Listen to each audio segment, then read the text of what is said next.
जय जय श्री चैतन्य जय नित्यानंद, जय द्वैत चंद्र जय गौर भक्त वृंद, जय जय श्री चैतन्य जय नित्यानंद, जय द्वैत चंद्र जय गौर भक्त वृंद,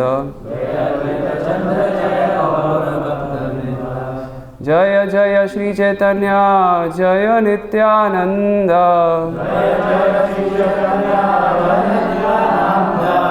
जय द्वैत चंद्र जय गौर भक्त वृंद।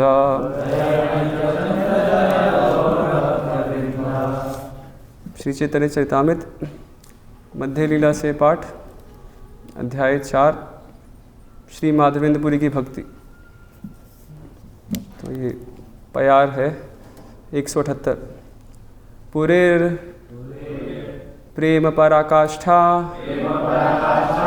करह विचार अलौकिक प्रेम चित्ते लागे चमत्कार। पुरेर प्रेम पराकाष्ठा करह विचार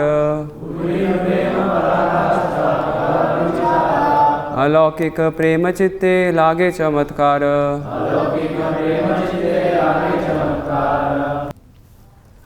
शब्दार्थ अनुवाद एवं तात्पर्य, शब्दार्थ। पुरेर माधवेंद्रपुरी का प्रेम पराकाष्ठा प्रबल भगवत प्रेम का मापदंड। करह जरा करो, विचार विचार, अलौकिक असामान्य, प्रेम ईश्वर प्रेम, चित्ते मन में, लागे लगता है, चमत्कार चमत्कार। अनुवाद एवं तात्पर्य कृष्ण कृपा मूर्ति श्री श्रीमद एसी भक्ति वेदांत स्वामी प्रभुपाद के द्वारा। अनुवाद। श्री चैतन्य महाप्रभु ने नित्यानंद प्रभु को माधवेंद्रपुरी के उत्कट प्रेम के आदर्श पर अपना निर्णय देने के लिए कहा। चैतन्य महाप्रभु ने कहा, उनके सारे प्रेम व्यवहार असाधारण है। निस्संदेह उनके कार्यकलापों को सुनकर हर कोई आश्चर्यचकित रह जाता है। तात्पर्य। जब जीव को कृष्ण विरह का अनुभव होता है तो समझा जाता है कि उसने जीवन की परम सफलता प्राप्त कर ली है। जब मनुष्य भौतिक वस्तुओं के प्रति उदासीन बन जाता है तो वह भौतिक वस्तुओं के प्रति आकर्षण के केवल एक अन्य पक्ष का अनुभव कर रहा होता है। किंतु कृष्ण विरह का अनुभव करना तथा भगवान के उद्देश्य की पूर्ति के लिए उनकी सेवा में लगे रहना कृष्ण प्रेम का सर्वोत्कृष्ट उदाहरण है। श्री चैतन्य महाप्रभु श्रीला माधवेंद्रपुरी द्वारा प्रदर्शित उत्कट कृष्ण प्रेम को इंगित करना चाह रहे थे। बाद में श्री चैतन्य महाप्रभु के सारे भक्तों ने माधवेंद्रपुरी के ही पद चिन्हों का अनुसरण किया और अपनी चिंता ना करते हुए भगवान की सेवा की। ओम अज्ञानतिमिरन्धस्य ज्ञानञ्जनशलाकया चक्षुरुन्मिलितं येन तस्मै श्रीगुरवे नमः। श्रीचैतन्यमनोभीष्टं स्थापितं येन भूतले स्वयं रूपः कदा मह्यं ददाति स्वपदान्तिकं।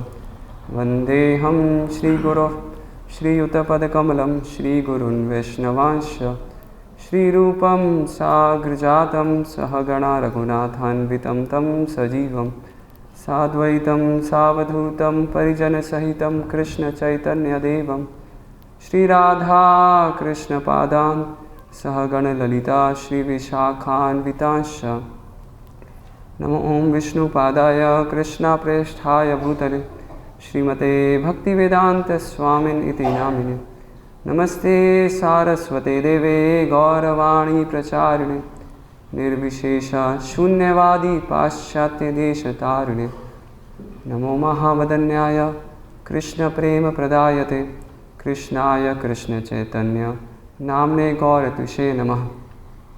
हे कृष्ण करुणा सिंधो दीनबंधो जगतपते गोपेश गोपिकाकांत राधाकांत नमस्तुते। तप्त कांचन गौरांगी राधे वृंदावनेश्वरी वृषभानुसुते देवी प्रणमामि हरिप्रिये। वाञ्छाकल्पतरुभ्यश्च कृपा सिन्धुभ्येव च पतितानां पावनेभ्यो वैष्णवेभ्यो नमो नमः। जय श्री कृष्ण चैतन्य प्रभु नित्यानंद श्री अद्वैत गदाधर श्रीवासादि गौर भक्त वृंद। हरे कृष्णा कृष्णा कृष्णा हरे हरे, हरे राम राम राम हरे हरे। हरे कृष्ण। आज बहुत ही विशेष अवसर है। आज श्रीला माधवेंद्रपुरी जो कि चैतन्य महाप्रभु के क्या संबंध है, उनके परम गुरु, चैतन्य महाप्रभु के गुरु ईश्वरपुरी और उनके भी गुरु माधवेंद्रपुरी, तो उनका तिरुभाव तिथि महामहोत्सव है। तो माधवेंद्रपुरी बहुत ही उन्नत कोटि के भक्त हैं अभी भी आध्यात्मिक जगत में। उनको बता रखा है वो जो राधा कृष्ण की गुहे लीलाएँ हैं, तो उसमें जो कल्प वृक्ष हैं तो उनके ही अवतार हैं। वो इतने उच्च भक्त थे कि चैतन्य भागवत में उल्लेख आता है कि जब वो बादल को, काले रंग के बादल को देखते थे तो इतने कृष्ण का स्मरण होता था उनको, और इतने भाव में आ जाते थे कि मूर्छित होकर गिर पड़ते थे। और माधवेंद्रपुरी न केवल ईश्वरपुरी के गुरु थे, अद्वैताचार्य उनको भी उन्होंने दीक्षा प्रदान की। नित्यानंद प्रभु भी उनको गुरु जैसा सम्मान देते थे। और भी उनके कई शिष्य हैं। चैतन्य चरितामृत में हमें उल्लेख मिलता है। परमानंदपुरी और भी आगे वर्णन आएगा। तो ये जो आज का दिन है, ये आप देखेंगे वैष्णव कैलेंडर में तो ये विख्यात है शांतिपुर फेस्टिवल के नाम से। तो आज शांतिपुर, जहाँ पर अद्वैताचार्य का घर है, आज भी है। और ऐसा बताया जाता है चैतन्य अद्वैताचार्य की 14 जनरेशन अभी भी वहाँ करेंटली वहाँ रह रहे हैं। तो आज के दिन इस्कॉन मायापुर द्वारा तो बहुत ही बड़ा, बहुत ही ग्रैंड स्केल पे एक उत्सव का आयोजन किया जाता है। आप में से कई भक्तों ने अटेंड किया होगा, गए हैं शांतिपुर। तो आज के दिन तो कितनी 50 बसें मायापुर से निकलती है शांतिपुर के लिए, और वहाँ पर एक बहुत ही बड़ा भव्य प्रोग्राम का आयोजन किया जाता है। और विशेषकर वहाँ पर उसका स्पेशल अट्रैक्शन है वो खिचड़ी प्रसाद, लाखों की संख्या में लोगों को बांटा जाता है। और लोग पता नहीं कहाँ से, बहुत दूर दूर से वहाँ पर आते हैं और सभी के लिए प्रसादम का व्यवस्था रहता है। तो ऐसा बताते हैं कि देवता भी अपना वेश बदलकर मनुष्य रूप में आते हैं और वहाँ पर प्रसाद लेते हैं। तो जब ये 500 वर्ष पूर्व जब अद्वैताचार्य ने इस ओकेज़न को, अपने गुरु की ये श्राद्ध तिथि को जब सेलिब्रेट किया था, तो स्वयं चैतन्य महाप्रभु, नित्यानंद प्रभु, सभी पंच तत्व वहाँ पर उपस्थित थे। और चैतन्य महाप्रभु ने बस में वहाँ पर प्रसाद लिया था और ऐसा आशीर्वाद भी दिया था कि जो कोई भी आज के दिन इस महोत्सव में प्रसाद ग्रहण करेगा माधवेंद्रपुरी के महान तिरुभाव के उपलक्ष्य में, तो उसको गोविंद के चरणों में प्रेम प्राप्त होगा। तो अभी हम चर्चा करेंगे ये चैतन्य चरितामृत के मध्य लीला का 4था अध्याय। तो इसमें कृष्णदास कविराज गोस्वामी, इस अध्याय का शीर्षक है श्री माधवेंद्रपुरी की भक्ति। तो कितने महान भक्त थे, तो इसका उल्लेख इस अध्याय में हमें प्राप्त होता है। तो कृष्णदास कविराज गोस्वामी आरंभ में ही माधवेंद्रपुरी का स्तुति गान करते हुए कहते हैं कि मैं उन माधवेंद्रपुरी को नमस्कार करता हूँ जिनके लिए क्या श्री गोपीनाथ ने खीर का पात्र चुरा लिया था और फिर वो खीर चोरा इस नाम से विख्यात हो गए। और ना केवल इतना, माधवेंद्रपुरी के प्रेम से प्रसन्न होकर तो श्री गोपाल, जो कि आजकल का है नाथद्वारा में, जिनको श्रीनाथ जी के नाम से फेमस है, तो माधवेंद्रपुरी के कारण ही वो प्रकट हो पाए पूरे विश्व के लिए। तो इस प्रकार वो अपना प्रणाम अर्पण कर रहे हैं कि उनके प्रेम के कारण ही, उनके प्रेम से प्रसन्न होकर जो गोपाल विग्रह हैं उन्होंने जन समूह को दर्शन दिए। तो एक्चुअली जो पूरा वृतांत है, पूरा एपिसोड माधवेंद्रपुरी का, तो ये चैतन्य महाप्रभु स्वयं उद्घाटित कर रहे हैं, वो स्वयं सुना रहे हैं नित्यानंद प्रभु और अपने अन्य पार्षदों को। तो ये वर्णन हमें मिलता है कैसे जब चैतन्य महाप्रभु ने संन्यास ग्रहण किया था, और संन्यास ग्रहण करने के बाद उनकी इच्छा थी वो वृंदावन जाने की, और फिर कैसे नित्यानंद प्रभु उनका धोखे से उनको फिर ये शांतिपुर अद्वैताचार्य के यहाँ ले आए, और फिर वहाँ पर सची माता भी आती हैं, और फिर मामला ऐसा सेटल होता है कि चैतन्य महाप्रभु भी वृंदावन ना जाकर जगन्नाथपुरी में वहाँ पर रहेंगे। और फिर चैतन्य महाप्रभु जब जगन्नाथ की ओर प्रस्थान कर रहे होते हैं, जगन्नाथपुरी की ओर, तो कई सारे मार्ग में अलग अलग गांव आते हैं। तो उन सारे गांव और नदियों से गुजर कर चैतन्य महाप्रभु ट्रैवल कर रहे हैं, और एक दिन फिर वो ट्रैवल करते करते कहाँ पहुँचते हैं, रेमुना गांव में। तो रेमुना गांव आज भी है, वहाँ पर क्या बालीसोर उड़ीसा में, तो बालीसोर नाम का रेलवे स्टेशन है, तो उसके नज़दीक वो रेमुना गांव आज भी है, जहाँ पर गोपीनाथ, तो अभी तो खीरचोर गोपीनाथ, लेकिन उस समय जब माधवेंद्रपुरी थे तो वो गोपीनाथ के नाम से विख्यात थे। तो चैतन्य महाप्रभु वहाँ पर जाते हैं और उनको वहाँ पर जो विग्रह हैं गोपीनाथ जी, उनको प्रणाम करते हैं। और जैसे ही प्रणाम करते हैं तो गोपीनाथ के जो सिर का पुष्प मुकुट है वो उनके सर से चैतन्य महाप्रभु के ऊपर गिरता है आशीर्वाद के रूप में। तो चैतन्य महाप्रभु बहुत प्रसन्न होते हैं और अपने भक्तों के साथ मिलके कीर्तन और नृत्य करते हैं। और वहाँ पर जो विग्रह थे गोपीनाथ, तो उनके जो सेवक होते हैं, पुजारी होते हैं, तो वो भी चैतन्य महाप्रभु का सौंदर्य देखकर और विशेषकर उनका कीर्तन नर्तन, उनका भाव देखकर बहुत प्रभावित होते हैं और उनसे मतलब चर्चा करने लगते हैं। और फिर चैतन्य महाप्रभु को वो एक मतलब उनको रिक्वेस्ट करते हैं कि आप क्या करिए, आज रात यहीं पर रुकिए। और चैतन्य महाप्रभु उस प्रपोज़ल को एक्सेप्ट कर लेते हैं।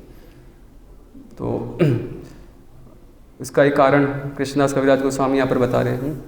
तो किस वजह से रुके थे, तो कृष्णदास कविराज गोस्वामी उल्लेख करते हैं, महाप्रसाद खीर लोभे रहिला प्रभु तथा पूर्वे ईश्वर पूरी तारे कहिया छेन कथा। तो उनका एक स्पेशल प्रयोजन था, क्या कोई एक स्पेशल खीर प्रसाद जो कि गोपीनाथ को प्रतिदिन अर्पण किया जाता था, तो उसको ग्रहण करना। तो वो पाने के लिए चैतन्य महाप्रभु बहुत उत्सुक थे। और फिर मतलब उन्होंने वो खीर प्रसाद ग्रहण किया। और एक कथा, ये जो कथा भी हम सुनेंगे, तो चैतन्य महाप्रभु स्वयं अपने पार्षदों को सुना रहे हैं और बता रहे हैं कि ये कथा मैंने कहाँ से सुनी थी, खुद अपने गुरु ईश्वरपुरी से। तो अभी चैतन्य महाप्रभु वो पूरा एपिसोड सुना रहे हैं कि कैसे बहुत समय की बात है, तो एक सन्यासी थे माधवेंद्रपुरी जो कि अयाचक वृत्ति, उनके बारे में उल्लेख आता है कि वो अयाचक वृत्ति के थे, आजगर विधि भी बोलते हैं कि मतलब वो किसी से कुछ मांगते नहीं थे। तो कोई खाने को दे दे, खुद इच्छा से भगवान कुछ व्यवस्था कर दे तो खा लेते थे, वरना उपवास करके ही भगवान के भजन में ही संतुष्ट रहते थे। तो जैसे अजगर का उदाहरण आता है ना, अजगर तो क्या मुंह खोल के बैठा होता है, सुनते हैं ना आकासुर का स्टोरी कृष्णा बुक में।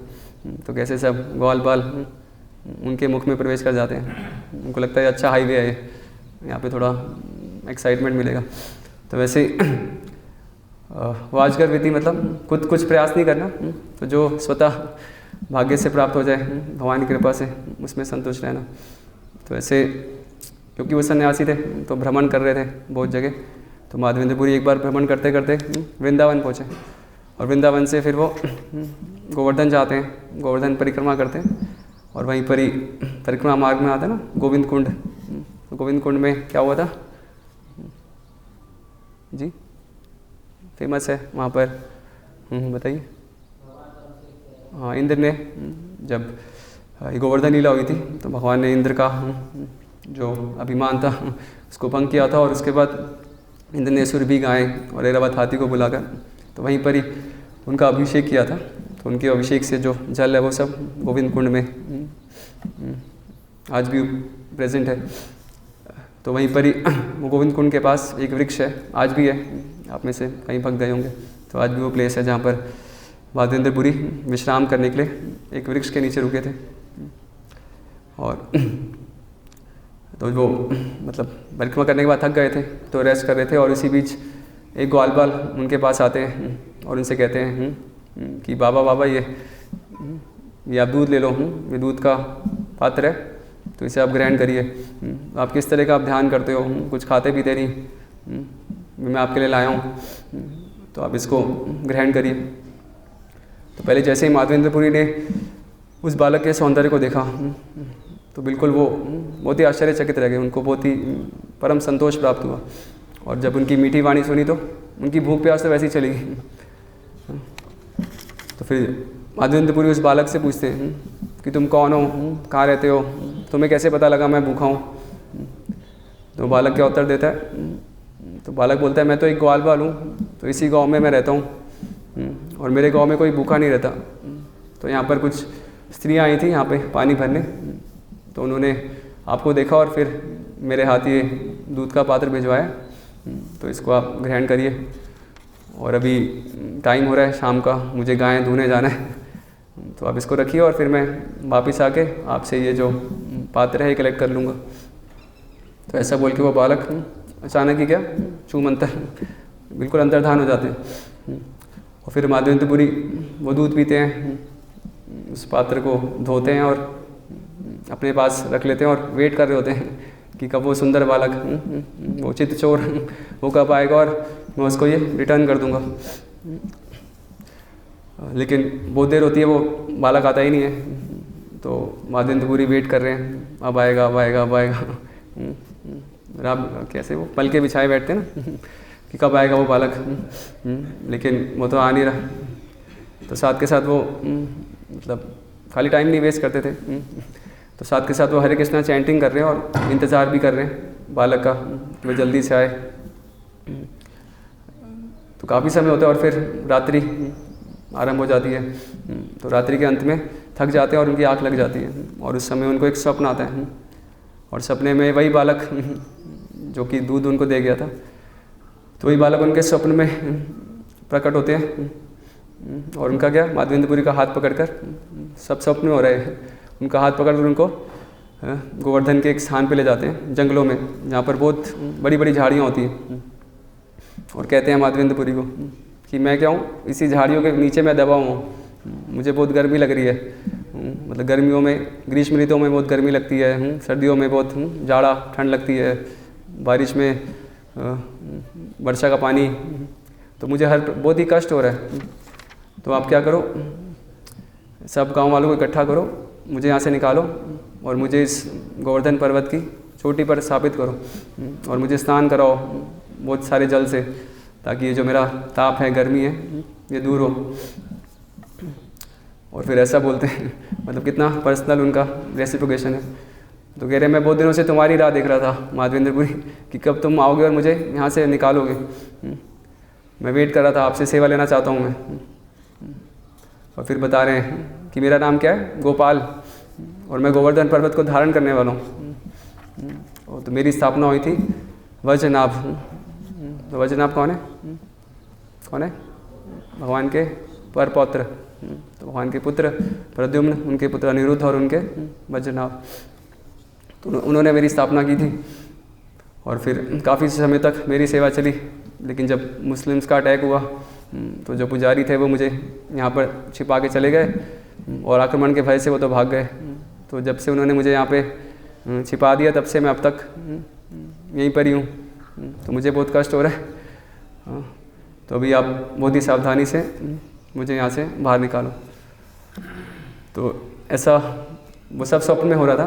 तो फिर ये सब होने के बाद माधवेंद्रपुरी का सपना टूट जाता है। तो उनकी आँख खुलती है, वो जागते हैं और फिर विचार करने लगते हैं जो जो उन्होंने स्वप्न में देखा।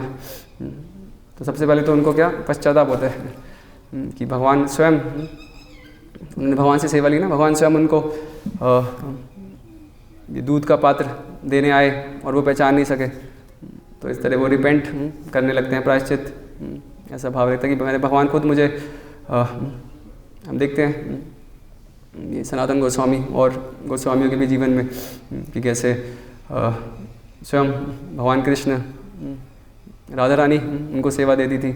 रघुनाथ दास गोस्वामी के विषय में वर्णन है ना, जब वो ऐसे अंडर डे सन, तो सुबह सूरज की धूप में जो भजन करते थे तो राधा रानी खुद अपने पल्लू से उनका सर ढकती थी।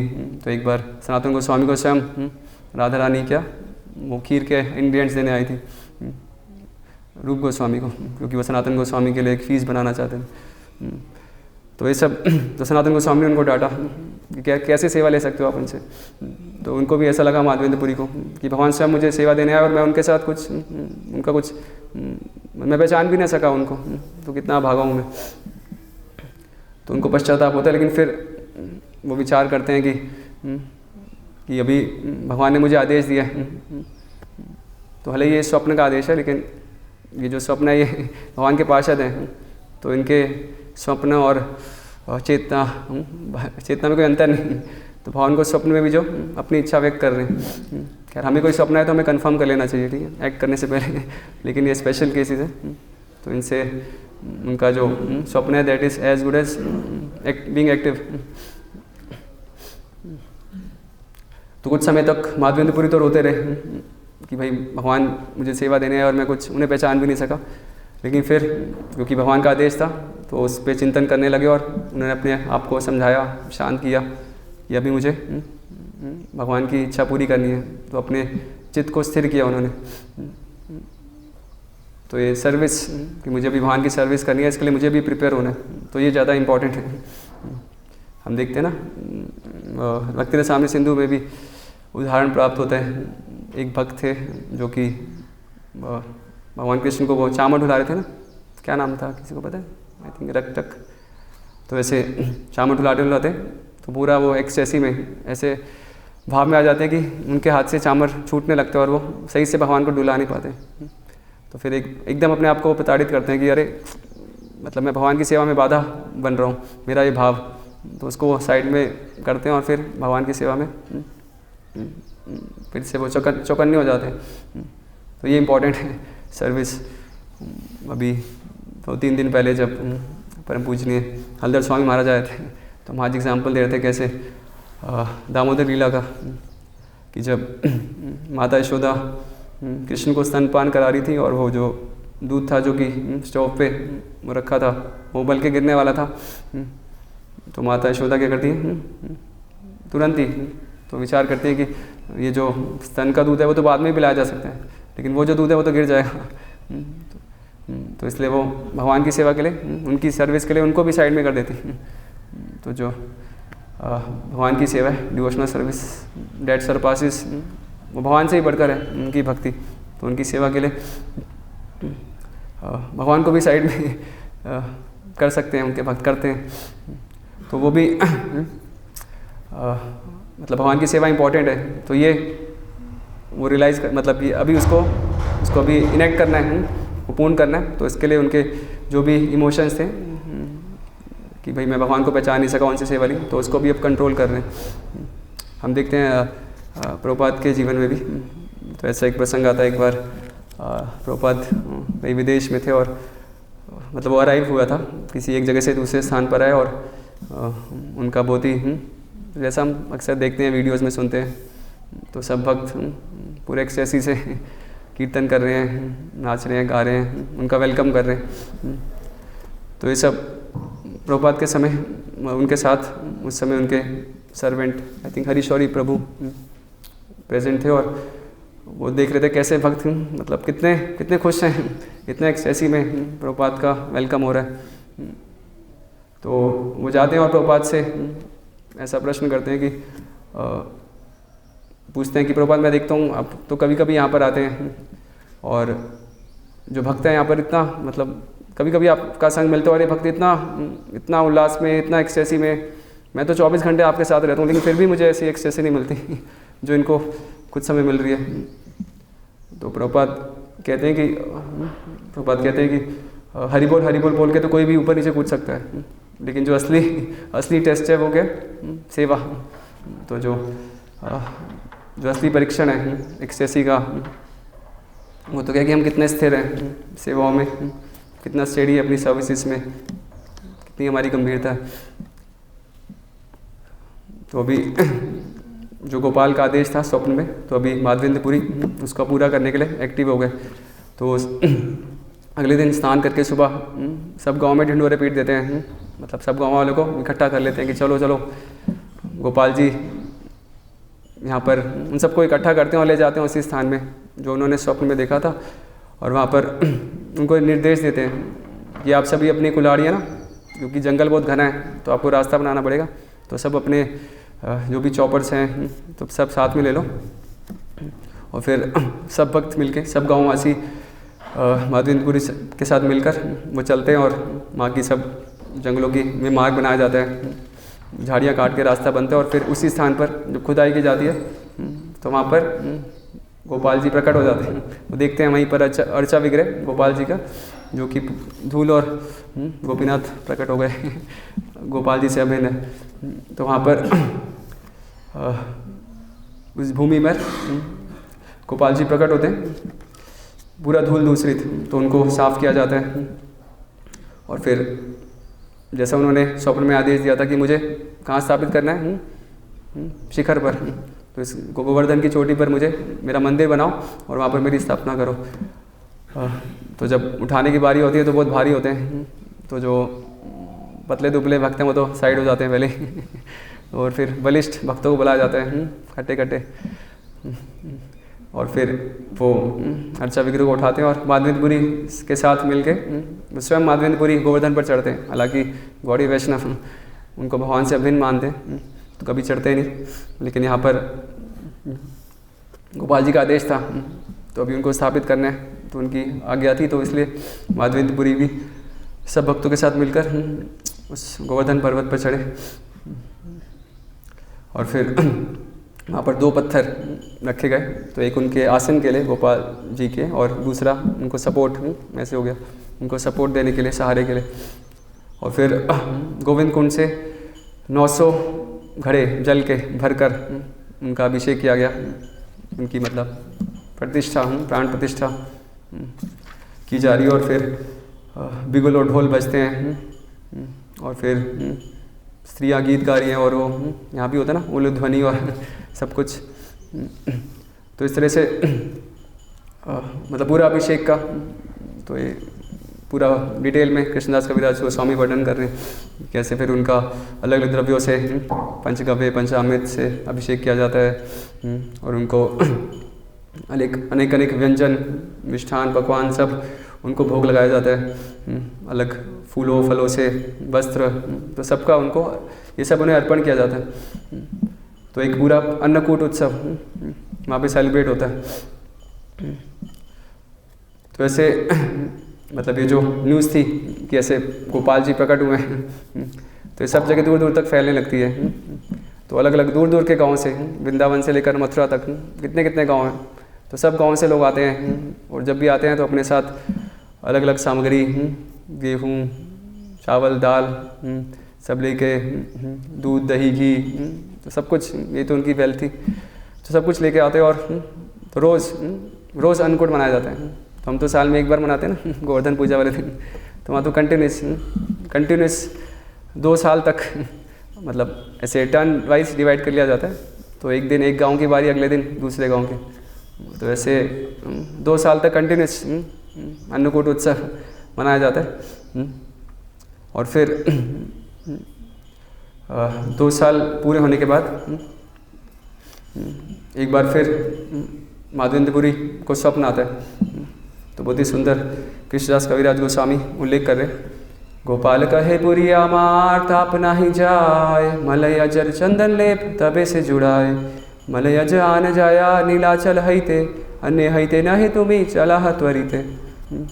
तो एक और स्वप्न देख रहे हैं माधवेंद्रपुरी। तो अब की बार गोपाल क्या कह रहे हैं, गोपाल कहे पुरी आमार ताप नहीं जाए, कि अभी भी मेरा, आपने मुझे 2 साल तक नहलाया लेकिन फिर भी मेरी जो ताप है अभी भी कम नहीं हुआ, अभी भी मेरे शरीर का ताप बना हुआ है। तो अब क्या करो, मलय अज चंदन लेप तबे से जुड़ा है। तो इसको, ये जो ताप है इसको कम करने का एक ही तरीका है, तो जो मलय है, मलय प्रदेश, तो प्रभुपाद तात्पर्य में समझा रहे। तो मलय प्रांत को कभी कभी जो नीलगिरी पहाड़ियाँ, नीलाचल जैसा हम कल सुन रहे थे, तो उसको भी मलय कहा गया, और मलेशिया को भी मलय कहा जाता है, प्रभुपाद लिख रहे हैं तात्पर्य में। तो एक समय था जब मलेशिया में भी बहुत चंदन मिलता था, तो हम समझ सकते हैं कि मतलब वो जो ईस्टर्न बेल्ट है, तो वहाँ पर नीलगिरी पर्वत, तो उनको जाने का आदेश देता है कि वहाँ से आप चंदन लेके आओ। तो जब आप वो मुझे लगाओगे, अर्पण करोगे, तब मेरे शरीर का ताप दूर होगा। तो ये जब स्वप्न देखते हैं माधवेंद्रपुरी, तो बिल्कुल, तो फिर से वो भावेश में आ जाते हैं। तो बहुत ही प्रसन्न होते हैं कि अभी मुझे भगवान ने एक डायरेक्ट ऑर्डर दिया है, सेवा दी है। तो बिल्कुल तैयार हो जाते हैं, रेडी हो जाते हैं प्रस्थान करने के लिए। तो जैसे हम कल भी सुन रहे थे ना कि कितना दूर है वहाँ से, वृंदावन से, गोवर्धन से जगन्नाथपुरी 2000 से भी अधिक, कितना किलोमीटर, 2500-3000 हज़ार किलोमीटर। तो उस समय ऐसा भी नहीं कि ये अपना क्या गोई बीबो कौन सी होती है वेबसाइट, तो सीधा Delhi to Bhubaneswar flight book कर ली या ट्रेन बुक कर ली, नहीं, जाना है मतलब पैदल जाना है, पैदल जाना है। उनके पास तो कोई गाड़ी नहीं, कोई सुविधा नहीं, कहाँ रुकेंगे, क्या खाएंगे रास्ते में, फिर चंदन खरीदने का पैसा कहाँ से मिलेगा, पर्सनल एक्सपेंसेस, तो कुछ विचार नहीं, पूर्णतः भगवान पे आश्रित। तो उत्साह है कि भगवान ने मुझे आदेश दिया, मुझे इसका पालन करना है। तो वही अपने आप में सफिशिएंट मीन्स है। लेकिन जाने से पहले माधवेंद्रपुरी ने पूरा व्यवस्था करके गए कि अभी मैं जा रहा हूँ, तो पीछे उनकी सेवा, गोपाल की सेवा में कुछ डिस्टर्बेंस ना हो, तो वो सही प्रकार से चलती रहे। तो वो व्यवस्था करके फिर वो जाते हैं। तो मतलब हमारे लिए भी सीख है कि भी हम कभी जाते हैं कभी, तो अभी इंश्योर करना है, नहीं ठीक है, अभी राम भरोसे कोई ना कोई तो कर ही लेगा, इतने सारे भक्त हैं, नहीं तो हमें जाने तो पहले हम इंश्योर करें कि जो भी हमारी सर्विसेज है वो प्रॉपरली टेकन केयर है, असाइंड, और फिर हम मंदिर के बाहर किसी भी सेवा के उद्देश्य से जाएं। तो माधवेंद्रपुरी, तो वहाँ पर गोपाल की सेवा की व्यवस्था करके वो निकल पड़ते हैं। और फिर रास्ते में वो पहले शांतिपुर पहुँचते हैं, जहाँ पर अद्वैताचार्य का घर था, और अद्वैताचार्य को वो दीक्षा प्रदान करते हैं।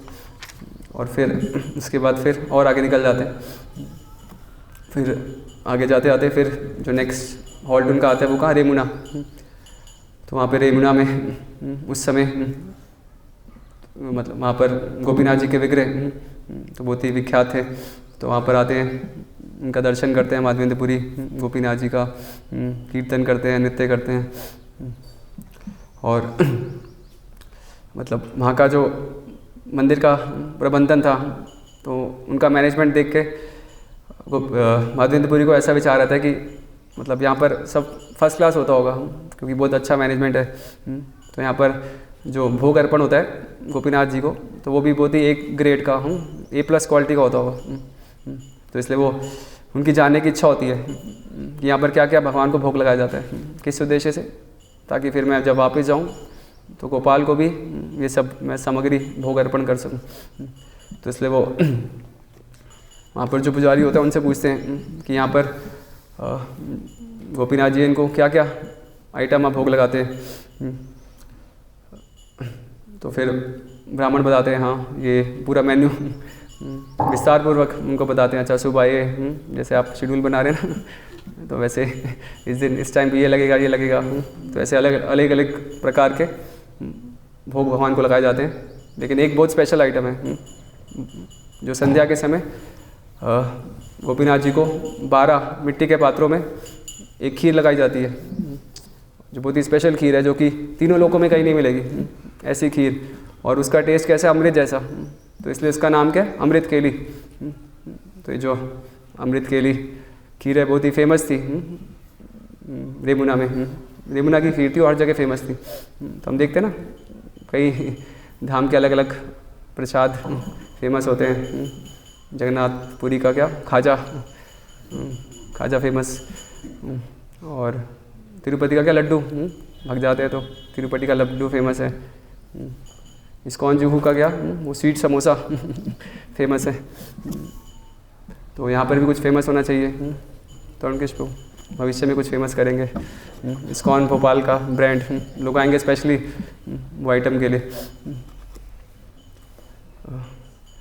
तो फिर वो जो खीर है वो पुजारी माधवेंद्रपुरी को भोग लगने के बाद नहीं अभी मतलब अभी भोग लगा नहीं था, अभी भोग लगने की तैयारी है। और जब माधवेंद्रपुरी इस तरह से वर्णन सुनते हैं कि ऐसे गोपीनाथ जी को अमृत के लिए तो अमृत जैसी सुमधुर खीर अर्पण की जाती है, तो उनकी इच्छा होती है कि मैं इसको थोड़ा चखूँ, तो पता तो लगे कैसा है, ताकि फिर मैं वापस जाके गोपाल के लिए भी ऐसी खीर बनाऊँ। लेकिन वो किसी से मांगते नहीं थे, तो बस इच्छा ही कर रहे थे कि बस किसी ना किसी तरह मुझे वो खीर मिल जाए, तो मुझे उसका टेस्ट कर लूँ और फिर मैं वैसा खीर गोपाल के लिए बनाऊँ। तो ऐसे मतलब उनके मन में ऐसा विचार आ रहा था। और अभी जो पुजारी थे वो वहाँ पे भोग कक्ष में भगवान को भोग लगाने गए थे, तो उन्होंने ऐसा सोचा कि अभी तो भगवान को भोग लगा नहीं, मतलब अभी तो भोग लग रहा है और मैंने ऐसा इच्छा कर ली कि मैं उसको चखूँ, ये तो बहुत गलत है, मुझसे अपराध हो गया। तो ऐसे वो विष्णु विष्णु विष्णु मतलब अपने आप को घृणित करते हुए, कंडेम करते हुए कि मेरे मन में ऐसा कैसे विचार आ सकता है, ये तो अपराध है। तो मतलब उनको बहुत बुरा लगता है। तो हम देख सकते हैं यहाँ पर एक लेसन है, प्रभुपाद भी तात्पर्य में बताते हैं कि तो इसलिए जब भोग लाया जाता है तो उसको ढकना चाहिए कि कोई भी व्यक्ति उसको पहले ना देख ले और इच्छा ना करे।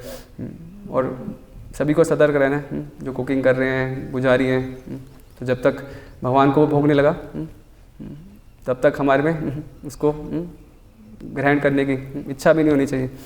तो ऐसा नहीं हो बस 15 मिनट है और बस अभी तुरंत ऑल्टर से बाहर आएगा और मैं तो प्रसाद है, उसको प्रसाद के रूप में। और ऑफ कोर्स भक्तों खासकर जो कुकिंग करते हैं वो तो बहुत पसीना मेहनत से, यहाँ तो पंखा भी नहीं, तो बहुत पसीने से बनाते हैं, मतलब मेहनत से, तो वो सब भोगने की इच्छा चली जाती है।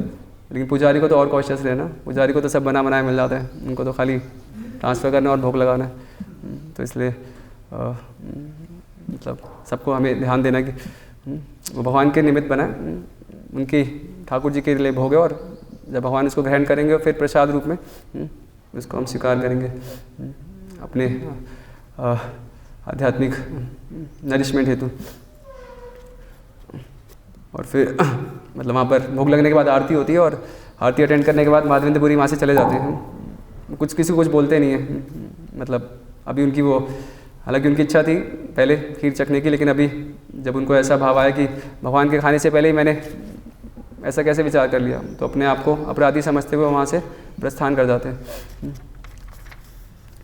और फिर वहाँ से मंदिर से निकलने के बाद रेमुना में ही एक मार्केट प्लेस था, तो गांव में मार्केट रहता है ना शाक भाजी का, तो वहाँ चले जाते हैं, वहाँ बैठकर अपना जप कीर्तन करने लगते हैं।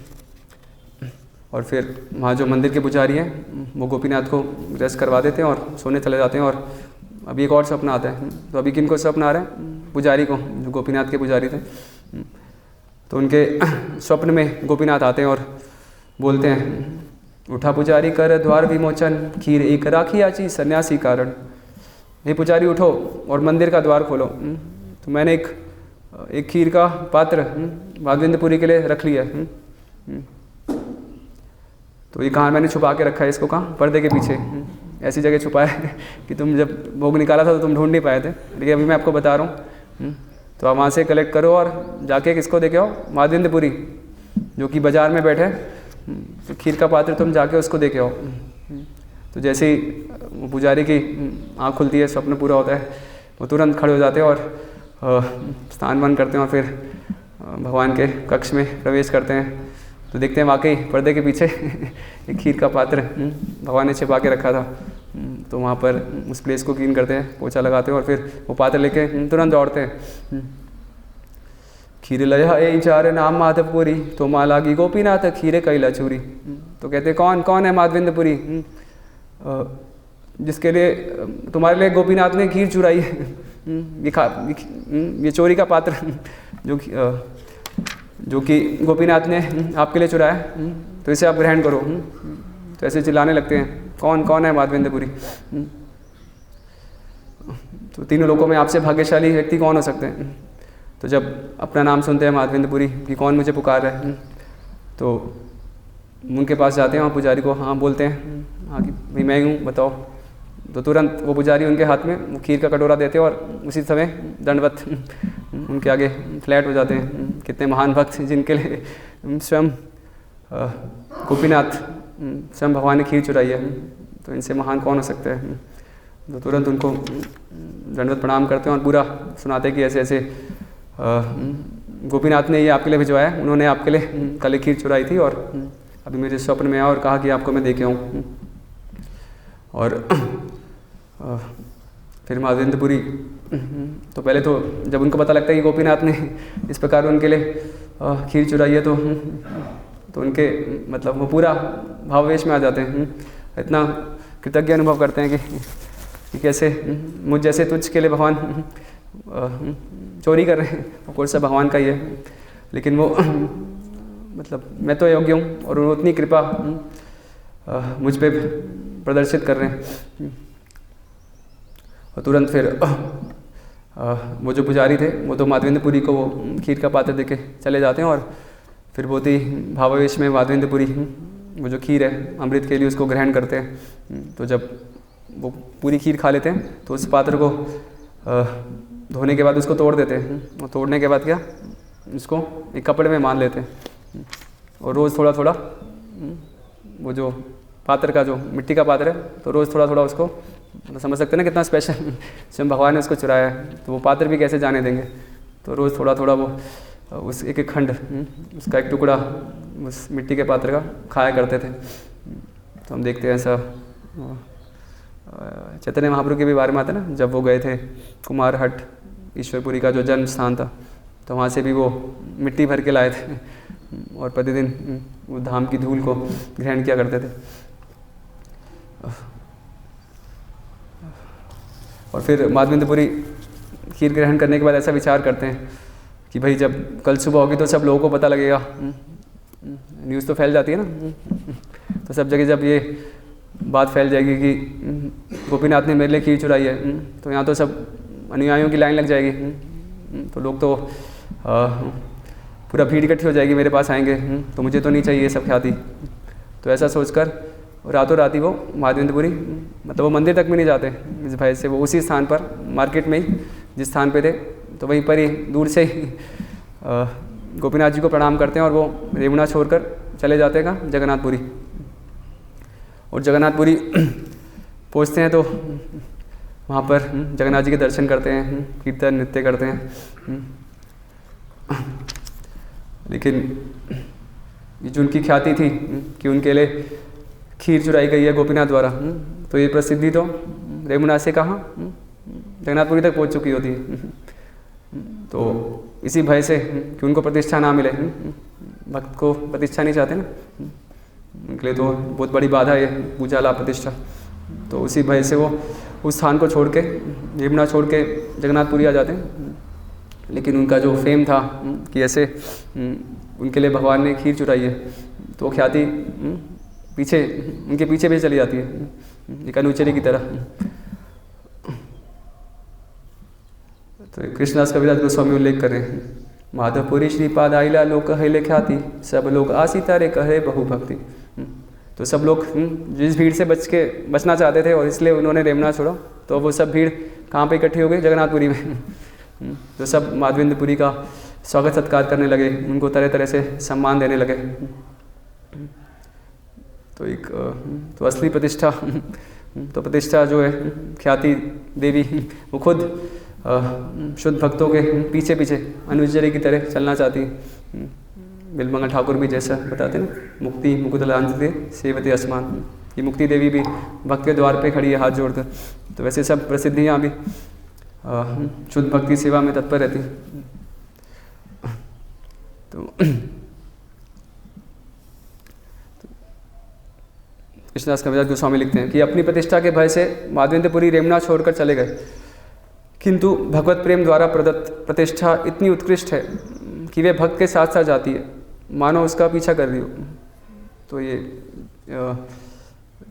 चैतन्य महाप्रभु और रामानंद राय का जो संवाद आता है, तो इसमें भी ये पॉइंट आता है कि जब चैतन्य महाप्रभु पूछते हैं रामानंद राय से कि प्रतिष्ठा और मध्य कौन सी प्रतिष्ठा सबसे श्रेष्ठ है सभी ख्यातियों में से, तो रामानंद राय उत्तर देते हैं कि कृष्ण भक्त के रूप में जाने जाना, तो ये टॉप मोस्ट प्रतिष्ठा है, क्योंकि ये भौतिक प्रतिष्ठा नहीं है, दिव्य ट्रांसेंडेंटल फेम है।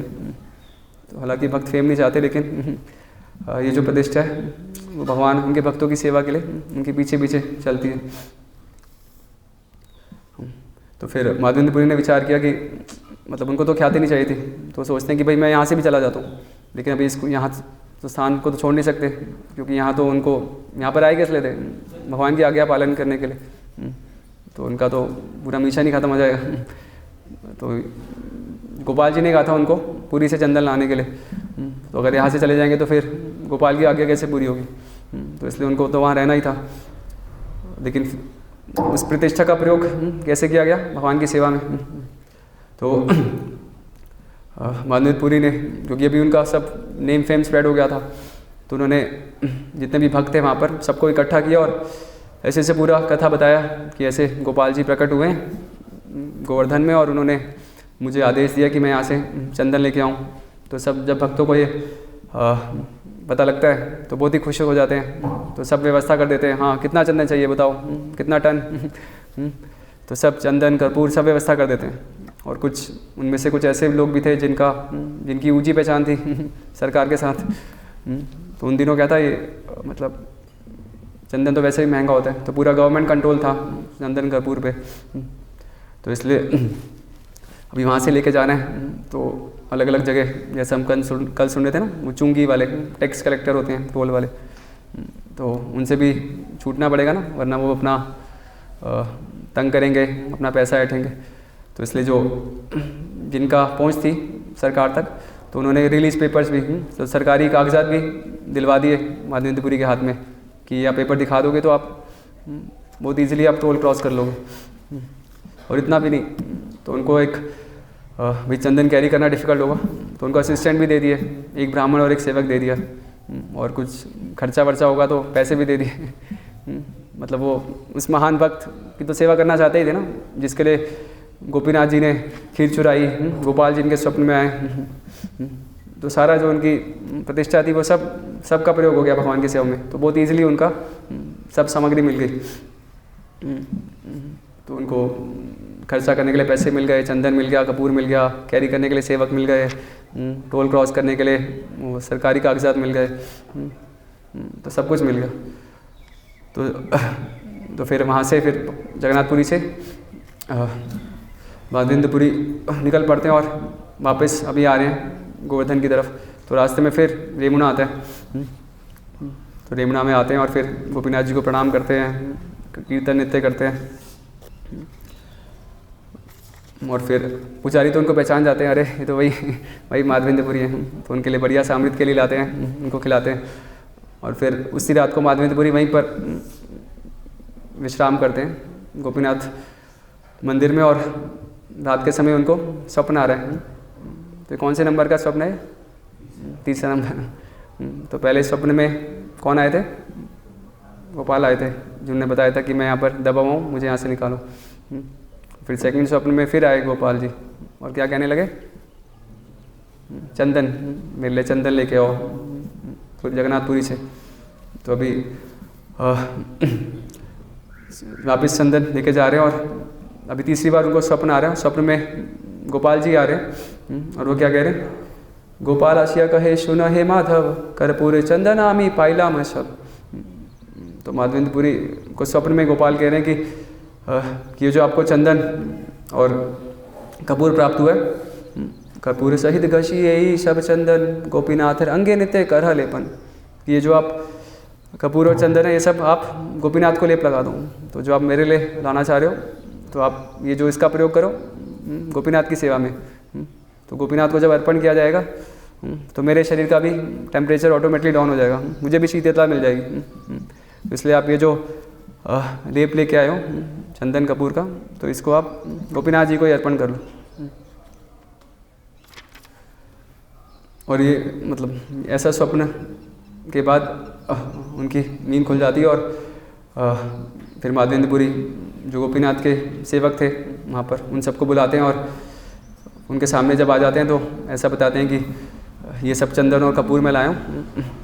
तो कितना था वो चंदन, कल हम सुने थे ना 40 नहीं किलो, हाँ 82 पाउंड्स एक मांद और कितना तोला कपूर था, आगे वर्णन आएगा 12 तोला 16 तोला। हाँ, तो माधवेंद्रपुरी सब सेवकों को बुलाते हैं गोपीनाथ को और कहते हैं कि आप ये चंदन और कपूर है तो इसको आप मिक्स करिए और रोज़ आप गोपीनाथ को भी लेप लगाइए।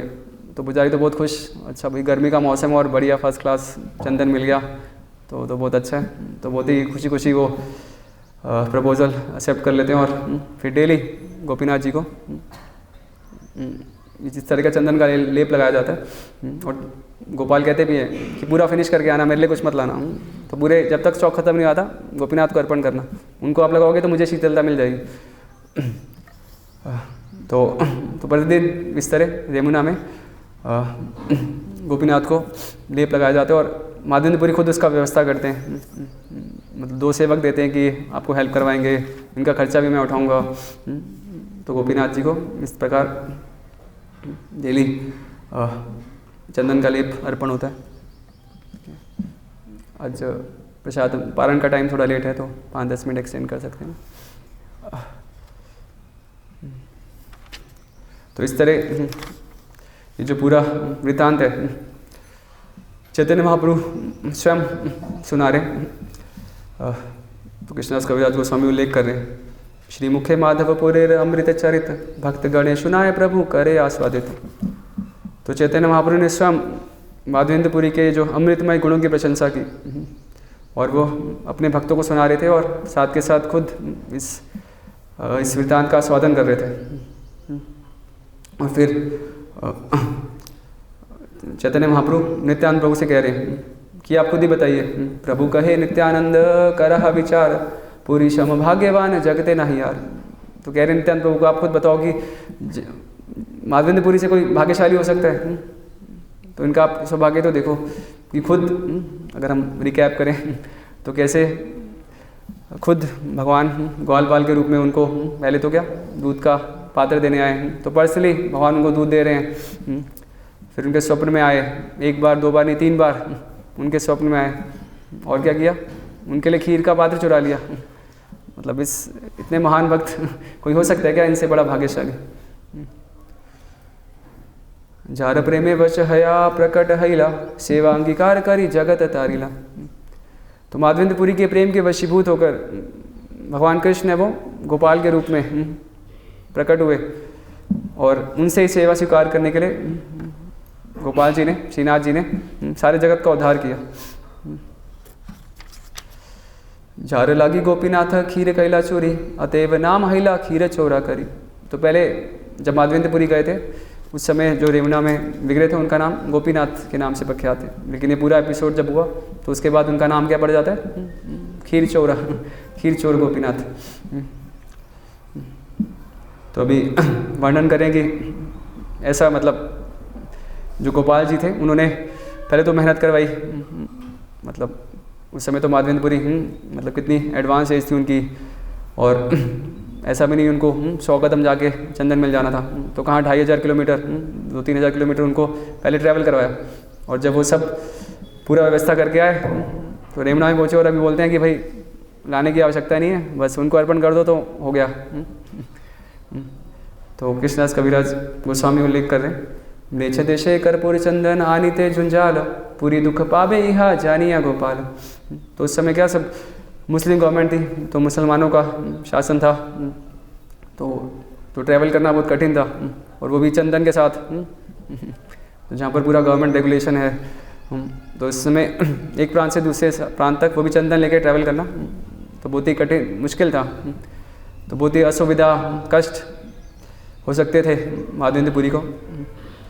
तो गोपाल नहीं चाहते थे कि उनके जो प्रिय भक्त हैं पूरी दुख पावे इहा जानिया गोपाल, कि माधवेंद्रपुरी को बहुत ही असुविधा होगी, बहुत कष्ट होगा। तो गोपाल नहीं चाहते थे कि उनके जो प्रिय भक्त हैं उन सबको ये इनकन्वीनियंस हो। तो इसलिए उन्होंने उनको ऐसा आदेश दिया कि ये जो चंदन का लेप है ये गोपीनाथ को ही अर्पण कर दो। तो आप उनको अर्पण करोगे तो आपका सब श्रम सार्थक हो गया। और फिर ये जो आज का वर्ष जो हमने पाठ किया कि चैतन्य महापुरुष हम ये नित्यानंद प्रभु को बोल रहे हैं कि उनके प्रेम की पराकाष्ठा आप विचार करिए। तो उनके सारे प्रेम व्यवहार असाधारण है। तो उनके कार्यकलापों को सुनकर हर कोई आश्चर्यचकित रह जाता है। तो एक्चुअली ये जो हमारा संप्रदाय है ब्रह्मात्व गौड़ी संप्रदाय, तो माधवेंद्रपुरी से पहले माधवेंद्रपुरी के गुरु हैं लक्ष्मीपति तीर्थ, तो जो मध्वाचार्य के संप्रदाय में आते हैं। तो तब तक मतलब ये जो वर्शिप का मूड था, मतलब वृंदावन वाला भाव नहीं था। मतलब तब और सब रस, मतलब साक्य रस है, वात्सल्य रस, तो इन सब का कंसेप्शन था। लेकिन ये जो वृंदावन का भाव है, माधुर्य प्रेम, माधुर्य रस, तो इसका सूत्रपात करने वाले हमारे संप्रदाय में वो माधवेंद्रपुरी हैं। तो आदिल्ला में उल्लेख भी आता है कि ये जो चैतन्य वृक्ष, चैतन्य महाप्रभु को एक कल्प तरु से कंपेयर किया गया। तो इस वृक्ष की जो शाखा, जो जड़ें हैं, मूल, तो वो माधवेंद्रपुरी। तो उन्होंने जैसा इस श्लोक के तात्पर्य में भी प्रभुपाद बता रहे, विरह भाव, सर्विस इन सेपरेशन, जिसको पराकाष्ठा गौड़ीय वैष्णव सिद्धांत का जो टॉप मोस्ट बता रखा है, तो वो फुट चैतन्य महाप्रभु ने प्रदान किया। लेकिन उसका जो सूत्रपात करने वाले, तो उसका शुरुआत माधवेंद्रपुरी के द्वारा हुई थी। तो माधवेंद्रपुरी से फिर ईश्वरपुरी और फिर चैतन्य महाप्रभु ने इसको प्रोपगेट किया। तो जैसे कल भी हम सुन रहे थे कि जो भक्त हैं भगवान की सेवा के लिए कितना कितना कष्ट सहन करने के लिए हमें तैयार रहते हैं। तो उनको एकमात्र मतलब वो कंसीडर नहीं करते कि भगवान का मिशन पूरा करने के लिए, उनकी आज्ञा पालन करने के लिए उनको क्या क्या इनकन्वीनियंस आएगा, क्या विघ्न आएगा। तो उनका तो एकमात्र प्रसन्नता किसमें, भगवान को तुष्ट करने में।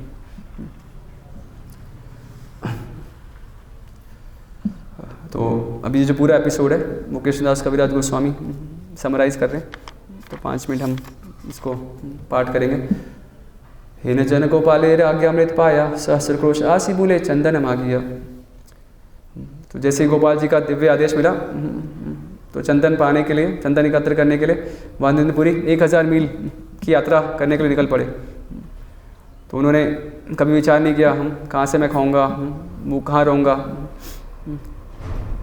खाली उनके लिए जो एक्सटेसी क्या थी, वो जो चंदन का भार वो जो कैरी कर रहे थे, तो उनके लिए वो बहुत बड़ा वो कैसे कहें बर्डन ऑफ लव, जैसे प्रभुपाद उदाहरण देते हैं। एक माता के लिए उनकी जो संतान है वो भी बर्डन है कैरी करना, लेकिन वो कैसे प्रेम रूपी भार है, बर्डन ऑफ लव।